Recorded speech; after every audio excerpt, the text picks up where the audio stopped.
బంగ్లాదేశ్ లో పరిస్థితి ఉద్రిక్తంగా ఉంది. పాలనా మార్పులు జరిగినా మైనార్టీలపై మాత్రం దాడులు ఆగడం లేదు. దీంతో ప్రపంచ వ్యాప్తంగా దీనిపై నిరసనలు వ్యక్తమవుతున్నాయి.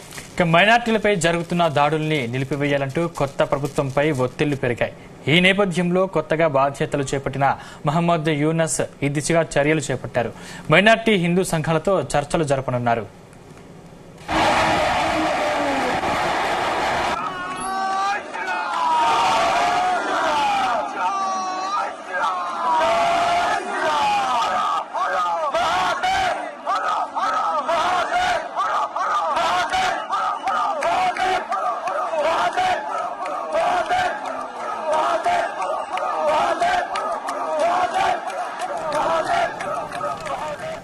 ఇదే విషయంపై మరిన్ని అప్డేట్స్ మా ప్రతినిధి శ్రీచరణ్ అందిస్తారు. శ్రీచరణ్, బంగ్లాదేశ్ లో సిచ్యువేషన్ అయితే ఉద్రిక్తంగా ఉంది. హిందూ సంఘాలతో చర్చలు జరపనున్నారంటూ ఇన్ఫార్మ్ ఇస్తుంది. దీని తర్వాత సిచ్యువేషన్ లో ఏమైనా చేంజెస్ వచ్చే ఛాన్స్ ఉంటుందంటారా? ఏంటి అప్డేట్స్?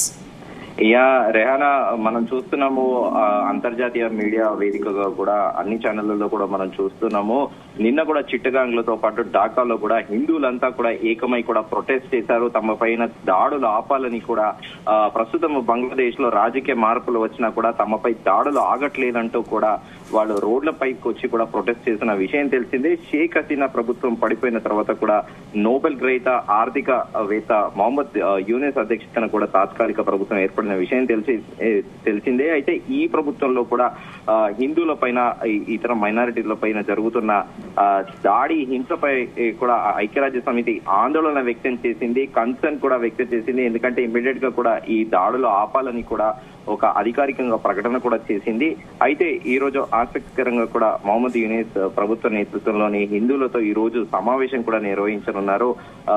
భారతదేశ కాలమానం ప్రకారము మధ్యాహ్నం 3:30కి కూడా ఈ సమావేశం జరగనుంది అని కూడా అంటున్నారు. ప్రస్తుతము మహమ్మద్ యూనస్ హిందువుల భద్రత గురించి చర్చించడానికి హిందూ సమాజానికి చెందిన యువకులతో పాటు విద్యార్థులను కూడా ఈ సమావేశానికి ఆహ్వానించారు. వివిధ వర్గాల నుండి హిందువులపై జరుగుతున్న అఘాయిత్యాలు ఆరోపణలపై చర్చించడమే కాకుండా బంగ్లాదేశ్ లో లా అండ్ ఆర్డర్ పరిస్థితిని యథాస్థితిని ఎలా తీసుకురావాలి, ప్రస్తుతం ఉద్భవిస్తున్న సంక్షోభాన్ని ఎలా పరిష్కరించాలనే దానిపైన కూడా ఈ రోజు చర్చించినట్లు కూడా ప్రస్తుతం అందుతున్న సమాచారం. మనందరం కూడా చూసాము. కొద్ది రోజుల కిందట ఎప్పుడైతే షేక్ హసీనా ప్రభుత్వం పడిపోయిందో, ఆమె ఇండియాకి వచ్చి ఆశ్రయం తీసుకుందో, అప్పుడు కూడా మనందరం కూడా చూసాము. చాలా మంది మహిళలు కూడా, ఒక మహిళ అయితే ఇంటికి తన ఇంట్లో ఉన్న ఫర్నిచర్ ని మెయిన్ డోర్ కి అడ్డు పెట్టి కూడా అక్కడ అల్లరి ముక్కలు రాళ్లు విసురుతుంటే దయచేసి మమ్మల్ని కాపాడండి, రక్షించండి అంటూ కూడా నినాదాలు చేసిన విషయం తెలిసిందే.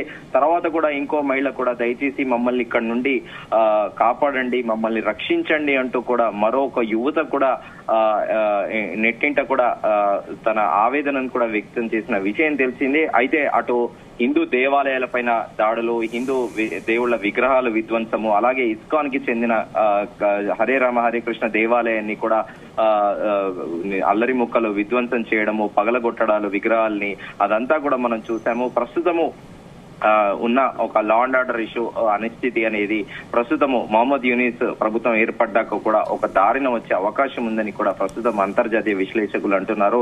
తాజాగా ఈ రోజు హిందువులందరితోనూ అటు యువకులతో పాటు అటు విద్యార్థులు అందరినీ కూడా ప్రస్తుతము అక్కడ సమావేశానికి అయితే పిలిచారు ప్రస్తుత ప్రధాని.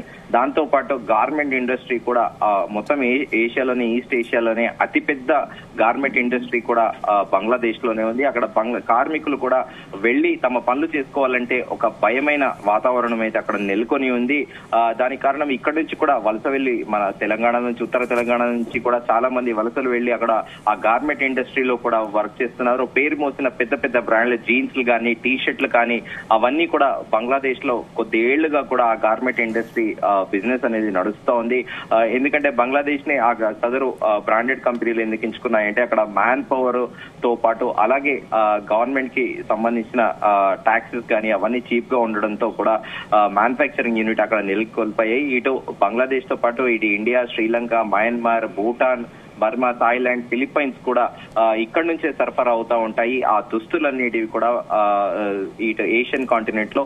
సో ఈ నేపథ్యంలో ఇప్పుడు ప్రస్తుతము అక్కడ నెలకొన్న అనిశ్చితిని ఒక దారిలో పెట్టడము, అలాగే హిందువులపై జరుగుతున్న దాడులు అంతర్జాతీయ వేదికగా కూడా చాలా సంచలనాత్మకంగా మారింది. ఎందుకంటే హిందువులు అక్కడ మైనారిటీలుగా ఉన్నారు.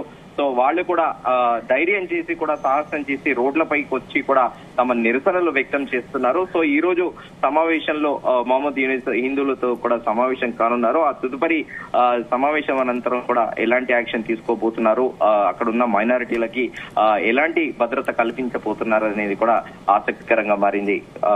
రాయనా. ఓకే శ్రీచరణ్.